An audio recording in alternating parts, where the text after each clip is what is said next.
नमस्कार दोस्तों, आप सभी का स्वागत है एक बार फिर से अपने चैनल भक्ति की शक्ति में। तो दोस्तों आइए आज जानते हैं ज्येष्ठ पूर्णिमा व्रत के बारे में। यह व्रत किस दिन रखा जाएगा, इस व्रत की विधि क्या होगी और आइए सुनते हैं इस व्रत की कथा को। वट पूर्णिमा व्रत हर साल ज्येष्ठ माह के शुक्ल पक्ष की पूर्णिमा तिथि को रखा जाता है। यह व्रत महिलाएं अपने पति की लंबी उम्र के लिए रखती हैं और सुखी जीवन की कामना करती हैं। यह व्रत पश्चिमी भारत में ज्येष्ठ पूर्णिमा के दिन मनाया जाता है। वहीं उत्तर भारत में वट सावित्री व्रत ज्येष्ठ अमावस्या के दिन मनाया जाता है। इस दिन बेल के पेड़ और वट वृक्ष की पूजा की जाती है। वट वृक्ष में त्रिदेवों ब्रह्मा, विष्णु और महेश का वास माना जाता है। इस दिन इसकी पूजा करने से तीनों देवता प्रसन्न होते हैं। सनातन धर्म में कथा पाठ करने का और साथ ही विधि पूर्वक व्रत रखने का बहुत महत्व होता है।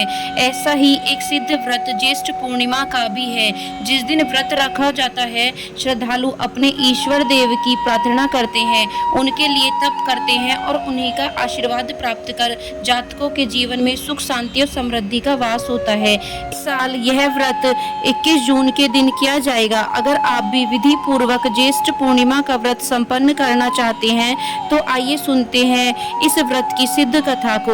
पौराणिक कथा के अनुसार एक बार अशुपति नाम का एक राजा था जिसकी केवल एक ही संतान थी।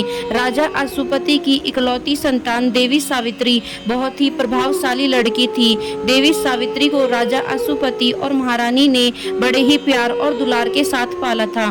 फिर जब लाड़ों में पली बढ़ी सावित्री विवाह योग्य हुई, तब राजर्षि अशुपति ने सावित्री से अपने लिए वर चुनने को कहा।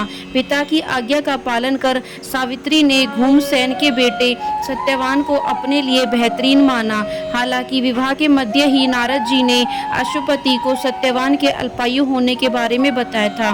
सत्यवान की आयु को लेकर श्री नारद मुनि ने बताया था कि विवाह के 1 साल बाद ही सत्यवान मृत्यु को प्राप्त हो जाएगा। नारद मुनि की यह बात सुनकर राजर्षि अशुपति भयभीत हो गए और बेटी सावित्री को दूसरा पति चुनने के लिए अनुरोध करने लगे। लेकिन बेटी सावित्री को पिता की बात मंजूर नहीं थी। बेटी की हट के आगे राजा अशुपति की एक न चली और फिर उसके बाद ही निश्चित समय पर सावित्री का विवाह सत्यवान से विधि पूर्वक संपन्न हो गया। शादी के बाद सावित्री सत्यवान और उसके माता पिता के साथ जंगल में रहने लगी। देवी सावित्री अपने पति सत्यवान की लंबी आयु के लिए रोज विधिवत तरीके से व्रत रखने लगी। लेकिन जब नारद मुनि की भविष्यवाणी के अनुसार जब सत्यवान के जीवन का अंतिम दिन आया तो उस दिन सावित्री भी उनके साथ लकड़ी काटने बन गई थी। लकड़ी काटने के लिए सत्यवान एक पेड़ पर चढ़ने लगे, तभी उनके सिर में तेज दर्द हुआ। दर्द के कर सत्यवान पेड़ से नीचे उतरे और एक घनी छाया वाले बरगद के पेड़ के नीचे पत्नी सावित्री की गोदी में लेट गए। पत्नी की गोद में लेटे लेटे ही सत्यवान ने अपने प्राण त्याग दिए। फिर उसके बाद सत्यवान के प्राण लेने के लिए यमराज का आगमन हुआ। जब यमराज सत्यवान के प्राण लेकर जाने लगे तो सावित्री भी उन्हीं के साथ चलने लगी। यमराज ने देवी सावित्री को बहुत मना किया, लेकिन सावित्री के प्यार और समर्पण के आगे यमराज की एक न चली। सावित्री की जिद देखते हुए यमराज ने उनसे कोई भी 3 वरदान मांगने को कहा। यमराज द्वारा कही गई शर्त के अनुसार सावित्री ने 100 पुत्रों की माता बनने का, अपनी कोख से जन्म लेने का वरदान मांग लिया।